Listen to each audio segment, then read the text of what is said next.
restart in San Jose, where the city moved in today to clear out one of the biggest encampments. We're talking about Columbus Park. Cleanup crews got to work clearing out trash from tents and RVs earlier this morning, and people living there were told to accept an offer of shelter or leave the park by 7 a.m. today.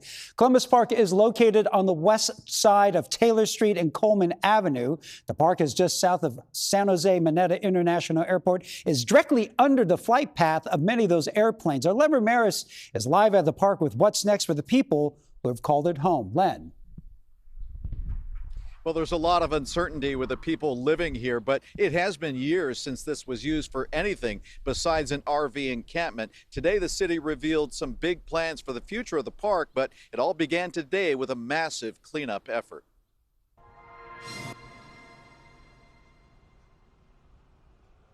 Columbus Park, once a community gathering spot, has in recent years become a symbol of San Jose's homelessness crisis. But starting today, that's changing. We have more new interim housing. These are private rooms in mostly motels at this point, though we do have a number of those modular sites coming online later in the year.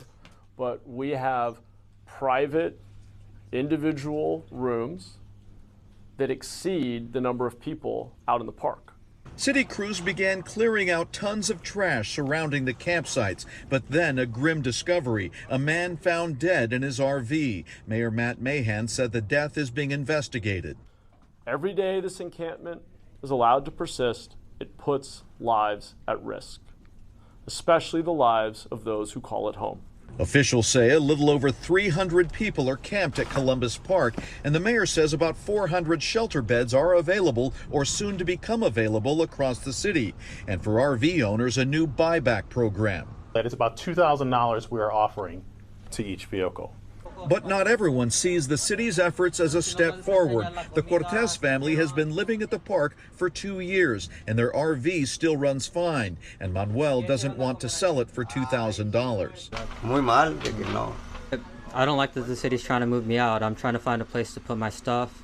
I'm trying to find a place to put my RV, but so far the city is not offering a place to put my RV. Cortez says he lost his home during the recession and was injured on the job. Since then, the family's been struggling to find permanent housing. The majority are seniors with disabilities, seniors that have medical health issues, and they're not really seeing that. Like, it just sucks because they're really getting abated from the place, and the concern is, where are they going to go next? One success story is Kat Davis, who calls herself the mayor of Columbus Park. She's been living in a broken-down minivan for 6 years. Now she's finally headed to housing in Capitola.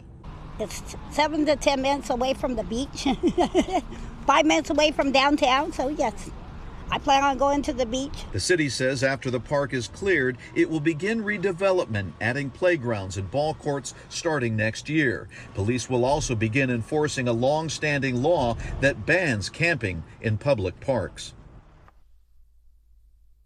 Now, this cleanup effort will go on for the next several weeks. Ryan, the people who do have an agreement to go into housing will be allowed to stay for the next couple of weeks until that housing does come online. But as you heard from the mayor today, they're going to start enforcing the no camping ordinance, which exists throughout the city of San Jose. But during this homeless crisis, the city has really kind of looked the other way and let this build up over the past several years. That's not going to happen anymore. All right, Len Ramirez reporting live in San Jose. And today, Governor Gavin Newsom's office touted successes around the state in tackling the homeless crisis. His office released data from cities and counties that are seeing a decline in homelessness. Here's a look at those numbers. This is all based on point-in-time counts from January. Contra Costa County saw a decrease of 25.5%. Sonoma County saw a drop in 23%, and the city of Los Angeles saw an 8% decrease in unsheltered homelessness. Santa Clara County's homeless population, by the way, rose by about 8% from 2 years ago.